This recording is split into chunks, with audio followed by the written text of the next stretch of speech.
ચૈત્ર નવરાત્રિના 9 દિવસ માતાજીની આરાધના કર્યા બાદ આજે માતાજીના જવારાનું વિસર્જન કરવામાં આવ્યું હતું। ચૈત્ર સુદ નવરાત્રિના 9 દિવસ અનેક ભક્તો આ 9 દિવસ માતાજીની આરાધના કરતા હોય છે। ત્યારે વડોદરા શહેરના કિશનવાડી નજીક આવેલ જલારામ ચોકમાં પીપળાવાડી મસાણી મેલડીના મંદિરે 9 દિવસ સુધી જવારા સ્થાપના કરવામાં આવ્યા હતા। આજે નોમના દિવસે આ જવારાનું વિસર્જન કરવામાં આવ્યું હતું। દર વર્ષની જેમ આ વખતે જવારાની સ્થાપના મંદિરે થતી હોય છે। વિસર્જન વખતે મોટી સંખ્યામાં ભક્તો હાજર રહ્યા હતા।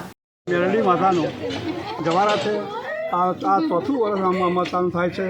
કિશનવાડીમાં કોઈ અમે મેલડી માતા નહોતું, પણ જ્યારે કપિલાબેનને છેલ્લા 5 વર્ષ પહેલાં સપ્તાહમાં આપ્યું કે મારું તો એમની બહુ વર્ષો પહેલાં એમના દાદાની પૂજા કરતા હતા, પરંતુ ત્યાર પછી એમના કંઈ સહી થયાથી એ ના થઈ ગયા। પછી એમને સપનામાં આવ્યું અને ત્યાર પછી અહીંયા આગળ મંદિર બનાવ્યું અને મંદિરની આ જગ્યા બતાવી માતાજી અને આ મંદિર બનાવ્યું અને અહીંયા આગળ નવરાત્રિની 4 વર્ષથી નવરાત્રિ થાય છે અને અમારા જે ભૂવો છે તે પણ આજે કાચની ગાદી ઉપર આજે 10 દિવસ સુધી કાચની ગાદી ઉપર બેસે ઉપવાસ કરે છે અને માતાજીના સૌ જે કોઈ અહીં આવે છે એમને પૂજા પાઠ કરી અને સૌને અહીંયા આવે જેમના દુઃખ દૂર થાય છે અને કામથી અને બહુ દૂરથી છેલ્લા 3 વર્ષથી આ વિસ્તારને સુખ અને શાંતિની સમૃદ્ધિ વધી છે કે અંબા અને મા મેલડી માતાની કૃપાથી આ વિસ્તારમાં ખૂબ શાંતિ સમૃદ્ધિ છે।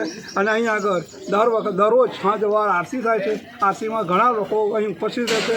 રવિવારે અને મંગળવારે અને ગુરુવારે અહીં ઘણા લોકો એમના જે પોતાની વેદના લઈને આવે છે અને એમની જે કામના કરે છે અને અહીંથી માતાજીના આશીર્વાદ લઈ એમના શુભ સારું કામ થાય છે। ઘણાના લગ્ન પણ નહોતા થતા એવા દીકરીઓનું પણ અહીંથી બધે દવાખાનામાં લઈ ગયા, પરંતુ જ્યારે એસએસસી યુનિવર્સિટીમાં લઈ ગયા પછી ના ગયા પછી માતાજીના ખોળે આવીને બેઠા ત્યાર પછી એમના આશીર્વાદથી એ ભાઈને સારું થયું, ખૂબ સારી સમૃદ્ધિ વધી। આ વિસ્તારમાં શાંતિ સમૃદ્ધિ છે। મેલડી માતાની ખૂબ જાદા છે। આજે હવન થશે, કાલે ભંડારોનું આયોજન છે। લગભગ 4,000 ઉપર આ ભંડારો થશે અને છેલ્લા 4 વર્ષથી આ ભંડારો થાય છે।